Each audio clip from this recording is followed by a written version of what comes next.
Assalamualaikum warahmatullahi wabarakatuh. Perkenalkan, nama saya Wiwit Nurlela dari kelas PBA 2B. Saya akan menerangkan tentang bahasa, fungsi, dan karakteristiknya. Pengertian bahasa merupakan konstruksi realitas fisik dan biologis, sosial, dan simbol yang digunakan dalam kehidupan manusia. Di kehidupan sehari-hari, manusia menggunakan bahasa sebagai alat untuk berkomunikasi.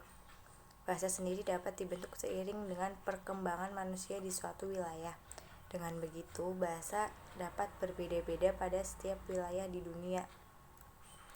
Bahasa adalah alat komunikasi yang terorganisasi dalam bentuk satuan, di antaranya seperti kata, kelompok kata, klausa, dan kalimat yang diungkapkan dalam bentuk lisan atau tulisan.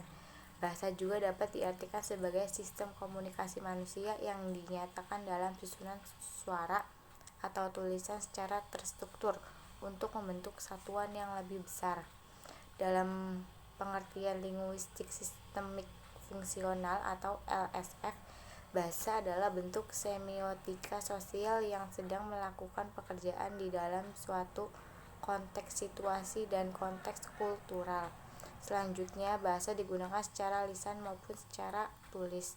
Dalam pandangan tersebut, bahasa merupakan suatu konstruksi yang dibentuk melalui fungsi dan sistem secara serentak serta dilakukan oleh masyarakat. Fungsi bahasa. Berikut ini penjelasan mengenai fungsi bahasa. Yang pertama yaitu fungsi ideasional. Menurut fungsi ideasional, bahasa digunakan untuk mengungkapkan realitas fisik dan biologis yang berkenaan dengan pengalaman manusia. Secara realitas fisik dan biologis, bahasa digunakan untuk melaporkan isi dari hasil suatu observasi tentang kehidupan manusia. Yang kedua yaitu fungsi interpersonal.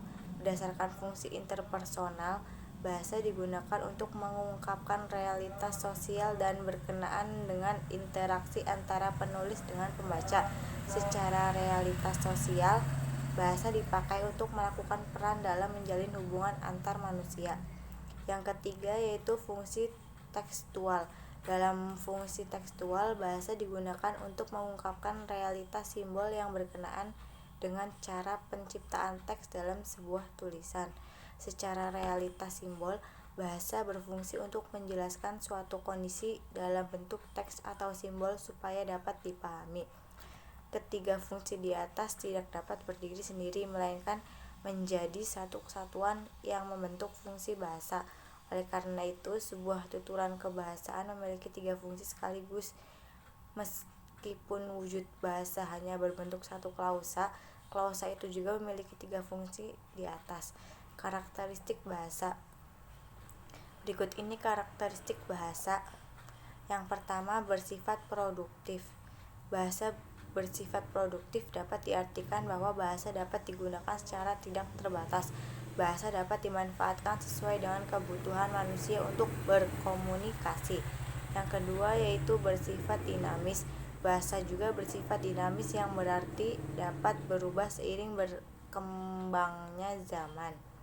Pada setiap waktu dapat memungkinkan terbentuknya kosakata baru yang muncul dan kosakata yang lama akan menghilang.